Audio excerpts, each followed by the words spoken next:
അത് സാധാരണ സഹായമാകട്ടെ അസാധാരണ സഹായമാകട്ടെ. ഇതുകൊണ്ട് തന്നെ ഇതാണ് റബ്ബുൽ ആലമീൻ എന്ന ആശയത്തിൽ ഈ പറഞ്ഞ ആശയം കൂടി ഉൾക്കൊള്ളുന്നുണ്ട്. സഹാബത്തിന്റെ ജീവിതം പരിശോധിച്ചു നോക്കിയാൽ നമുക്ക് കാണാൻ കഴിയും, ധാരാളം പ്രാർത്ഥനകൾ സഹാബത്ത് നബി സല്ലല്ലാഹു അലൈഹി വസല്ലമയിൽ നിന്ന് പഠിച്ച ധാരാളം ദുആകൾ അവർ ചെയ്യാറുണ്ട്. ഉദാഹരണമായി കക്കൂസിലേക്ക് പ്രവേശിക്കുമ്പോൾ എന്ത് ചൊല്ലണം, ഇതിനുള്ള ദുആ, പ്രത്യേകമായ ദുആ. കക്കൂസിൽ നിന്ന് പുറത്തിറങ്ങുമ്പോഴുള്ള ദുആ, ഭക്ഷണം കഴിച്ചതിന് ശേഷമുള്ള ദുആ, ഉറങ്ങാൻ പോകുമ്പോഴുള്ള ദുആ, ഉണർന്നാലുള്ള ദുആ.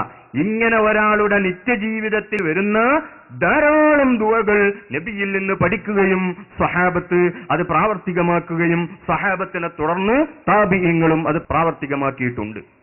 ഇതേ സഹാബത്ത് തന്നെ അവർക്കൊരു പ്രതിസന്ധി ഘട്ടം വരുമ്പോൾ എന്തായിരുന്നു ചെയ്തിരുന്നത്? അതേ സമയത്ത് റസൂലിന്റെ അടുത്ത് വന്നിട്ട് അവർ പറയുകയാണ്, വലൈസാലനാ ഇല്ലാ ഇലൈകാ ഫിറാറുനാ വൈനാ ഫിറാറുന്നാസി ഇല്ലാ ഇലർ റസൂലി. നബിയേ, തങ്ങളിലേക്ക് ദാ ഞങ്ങൾ ഓടി വന്നിരിക്കുന്നു, അള്ളാഹുവിന്റെ പ്രവാചകന്മാരിലേക്കല്ലാതെ മറ്റെങ്ങോട്ടാണ് അവർക്ക് പോകാനുള്ളത് എന്ന് പറഞ്ഞ് നബിയോട് വന്ന് നബിയോട് ദുആ ചെയ്യാൻ പറഞ്ഞ് നബി നേരിട്ട് ദുആർന്ന് അള്ളാഹുവിൽ നിന്ന് മഴ വാങ്ങിച്ചു കൊടുക്കുകയാണ് ചെയ്ത ധാരാളം സംഭവങ്ങൾ സഹിയായ ഹദീസുകളിൽ കാണാം. മഹാനായ അബൂ ഹുറൈറ റളിയല്ലാഹു അൻഹു, അദ്ദേഹം എപ്പോഴും നബിയുടെ കൂടെ ഉണ്ടാകുന്ന വ്യക്തിയാണ്. അദ്ദേഹം നബിയിൽ നിന്ന് ധാരാളം ഹദീസുകൾ കേട്ട വ്യക്തിയാണ്. ഒരിക്കൽ നബിയോട് പറഞ്ഞു, നബിയെ, തങ്ങളിൽ നിന്ന് ധാരാളം ഹദീസുകൾ ഞാൻ കേൾക്കുന്നു, പക്ഷേ അതൊക്കെ ഞാൻ മറന്നു പോകുകയാണ്. അതുകൊണ്ട് മറവിക്ക് ഒരു മരുന്ന് തങ്ങൾ ഇപ്പോൾ നൽകണം. മറക്കുന്നതിന് ഒരു മരുന്ന് ഇന്ന് ലോകം എത്ര പുരോഗമിച്ചിട്ടുണ്ടെങ്കിലും മറവിക്കൊരു മരുന്ന് കണ്ടുപിടിച്ചിട്ടില്ല. അതൊരു മരുന്ന് കുടിച്ചാൽ പിന്നെ അയാൾ മറക്കന്നല്ല മരണം വരെ. അങ്ങനത്തെ ഒരു മരുന്നുണ്ടോ? ഇല്ല. ആ മരുന്നാണ് നബിയോട് ആവശ്യപ്പെടുന്നത്. ആര്? എപ്പോഴും കൂടെ ഉണ്ടായിരുന്ന മഹാനായ അബൂ ഹുറൈറ റളിയല്ലാഹു അൻഹു. റസൂൽ എന്തേ പറഞ്ഞു? മറവിക്ക് മരുന്നോ? അലൈസല്ലാഹു ബികാഫിൻ അബ്ദഹു, അല്ലാഹു പോരെ അടിമക്ക് അല്ലാഹുവിനോട് ചോദിച്ചോ എന്ന് റസൂൽ പറഞ്ഞോ? ഇല്ല. റസൂൽ പറഞ്ഞു, ഉബ്സുത്ത് റിദാഅക. ഇമാം ബുഖാരി ഉദ്ധരിക്കുന്നു. ആ മുണ്ടൊന്ന് ഇങ്ങോട്ട് നീട്ടൂ. അപ്പൊ അബൂ ഹുറൈറ റളിയല്ലാഹു അൻഹു മുണ്ട് നീട്ടുകയാണ് റസൂലിന്റെ ഹളറത്തിലേക്ക്.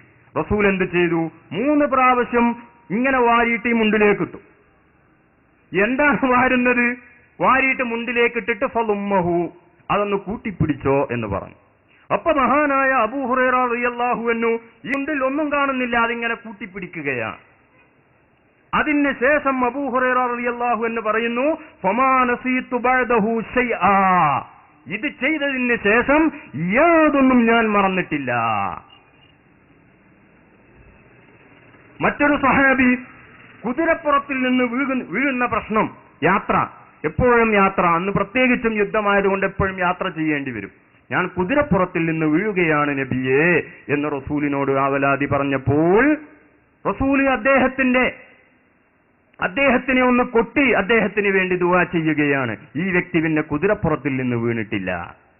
മഹാനായ സലമത്ത് ഇബ്നുൽ അക്വ റളിയല്ലാഹു അൻഹു, യുദ്ധത്തിൽ അദ്ദേഹത്തിന് വലിയ മുറിവേറ്റ്, എല്ലുപൊട്ടി ഞരമ്പുകളെല്ലാം മുറിഞ്ഞ് ഇപ്പോൾ മരണപ്പെടുമെന്ന സ്ഥിതിക്കെത്തിയ നിലക്ക് വലിയ മുറിവ് പറ്റിയ സലമത്ത് ഇബ്നുൽ അക്വ റളിയല്ലാഹു അൻഹു എന്താണ് ചെയ്യുന്നത്? ഇലാ ഹളറത്തി റസൂലില്ലാഹി സല്ലല്ലാഹു അലൈഹി വസല്ലം, നബിയുടെ ഹളറത്തിലേക്ക് വന്നിട്ട് പറയുകയാണ്. ഈ മുറിയെക്കുറിച്ച് നബിയോട് ആവലാതി പറയുന്നു. റസൂൽ എന്താ ചെയ്ത്? ഹോസ്പിറ്റലിൽ പോയെന്ന് പറഞ്ഞോ? ഇല്ല. 3 പ്രാവശ്യം അവിടെ ഊതിയിട്ട് ആ മുറി സുഖപ്പെടുത്തുകയാണ്. ഞാൻ പറഞ്ഞു വരുന്നത്, നിസ്കാരത്തിന് ശേഷമാകട്ടെ മറ്റു സ്ഥലങ്ങളിലാകട്ടെ ഒക്കെ നബിയിൽ നിന്ന് പഠിച്ച ദിക്റുകൾ ചൊല്ലുന്ന ഈ സഹാബത്ത് പ്രത്യേക പ്രതിസന്ധി ഘട്ടങ്ങൾ വരുമ്പോൾ അവിടെ ദിക്ർ ചൊല്ലിയിട്ട് അള്ളാഹുവിനോട് പറയുകയല്ല ചെയ്യുന്നത്, നബിയുടെ ഹളറത്തിലേക്ക് ചെന്ന് നബിയോടാണ് പറയുന്നത്. എന്തുകൊണ്ട്? അള്ളാഹു സൃഷ്ടികൾക്ക് ചെയ്യുന്ന സഹായങ്ങൾ മറ്റു മുഖേനയാണ് നൽകുന്നത്. സാധാരണ സഹായങ്ങൾ സാധാരണ മനുഷ്യർ മുഖേനയും അസാധാരണ സഹായങ്ങൾ അസാധാരണ മനുഷ്യർ മുഖേനയും നൽകുക എന്നതാണ് അള്ളാഹുവിന്റെ പദ്ധതി. അതുകൊണ്ടാണ് അള്ളാഹു പറഞ്ഞത്, ഇന്നമാ വലിയുക്കുമുല്ലാഹ്, തീർച്ചയായും നിങ്ങളുടെ സഹായി അള്ളാഹു മാത്രമാണ്, വറസൂലുഹു, അള്ളാഹുവിന്റെ റസൂലും മാത്രമാണ്. വല്ലദീന ആമനുല്ലദീന യുഖീമൂന സ്വലാത്ത വയൂതൂന സകാത്ത വഹും റാക്കിഊൻ. വിശ്വസിക്കുകയും സൽക്കർമ്മങ്ങൾ പ്രവർത്തിക്കുകയും ധാരാളം സുന്നത്ത് നിസ്കരിക്കുകയും ചെയ്യുന്ന സത്യവിശ്വാസികളും മാത്രമാണ് നിങ്ങളുടെ സഹായികൾ. അപ്പോൾ അല്ലാഹു സുബ്ഹാനഹു വ തആല ജനങ്ങൾക്ക് സഹായം തേടാനുള്ള കേന്ദ്രങ്ങളായി പരിചയപ്പെടുത്തിയത് 3 കേന്ദ്രങ്ങളാണ്. ഒന്ന് അല്ലാഹുവിനോട് ചോദിക്കാം, വിരോധമില്ല. മറ്റൊന്ന് അല്ലാഹുവിന്റെ പ്രവാചകൻ ചോദിക്കാം, വിരോധമില്ല. മറ്റൊന്ന് സജ്ജനങ്ങളായിരിക്കുന്ന അല്ലാഹുവിന്റെ സാലിഹീങ്ങളും മൗലിയാക്കളുമായിരിക്കുന്ന ആളുകൾ, അവരോടും ചോദിക്കാം, വിരോധമില്ല.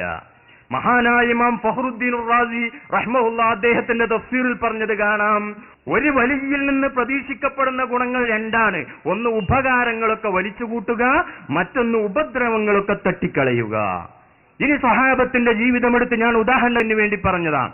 ഇനി റസൂലിന്റെ മരണശേഷം പരിശോധിച്ചു നോക്കിയാലോ, മഴയില്ലാത്ത സമയത്ത് ഒരാൾ റസൂലിന്റെ ഖബറിങ്ങൾക്ക് എന്നിട്ട് പറയുകയാണ്, യാ റസൂലല്ലാഹ് ഇസ്തസ്ഖിലി ഉമ്മത്തിക ഫഇന്നഹും ഖദ് ഹലകൂ.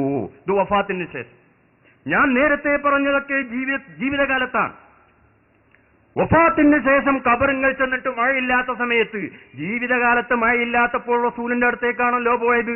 മരണശേഷം അതാ റസൂലിന്റെ ഖബറിങ്ങൾ വന്നിട്ട് ഇസ്തസ്ഖിലി ഉമ്മത്തിക ഫഇന്നഹും ഖദ് ഹലകൂ യാ റസൂലല്ലാഹ്, പ്രവാചകരെ തങ്ങളുടെ ഉമ്മത്തിന് വേണ്ടി ഒന്ന് അല്ലാഹുവിനോട് മഴ ചോദിച്ചു വാങ്ങിത്തരണം.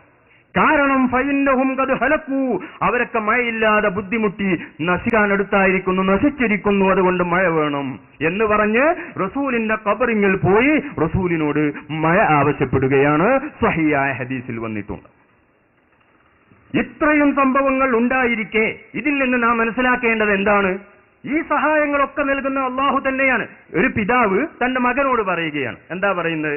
ഈ മകൻ പുറത്തുള്ള ആരത്തുന്നോ പൈസ കടം വാങ്ങി. അപ്പൊ ഈ പിതാവ് തന്റെ കുട്ടിയെ നിർദ്ദേശിക്കുകയാണ്, നിശ്ചയം നിന്റെ സഹായി വാപ്പയാണ്, ചോദിച്ചോളൂന്നോ ചോദിക്കരുതെന്നോ നീ എന്റെ ബാക്കി വരിക. നിശ്ചയം നിന്റെ സഹായി വാപ്പയാണ്, ചോദിച്ചോളൂ. നിശ്ചയം നിന്റെ സഹായി ഉമ്മയുമാണ്, ഉമ്മയോടും ചോദിച്ചോളൂ. നിശ്ചയം നിന്റെ സഹായി ജ്യേഷ്ഠനുമാണ്, ജ്യേഷ്ഠനോടും ചോദിച്ചോളൂ. ഇവരോടെ ചോദിക്കാവൂ, പുറത്തുള്ള ഒരാളോട് ചോദിക്കരുത്. ഇതേപോലെയാണ് അള്ളാഹു പറയുന്നത്, നിശ്ചയം നിങ്ങളുടെ സഹായി അള്ളയാണ്, ചോദിച്ചോളൂ. ചോദിക്കരുത് നീ അവിടെ വരൂ. നിശ്ചയം നിങ്ങളുടെ സഹായി റസൂലാണ്, ചോദിച്ചോളൂ. സഹായിക്കും, ചോദിക്കരുത്, അങ്ങനെ വരുമോ? നിശ്ചയം നിങ്ങളുടെ സഹായി സത്യവിശ്വാസികളുമാണ്, ചോദിച്ചോളൂ. ചോദിക്കരുത് അവിടെ വരൂലല്ലോ.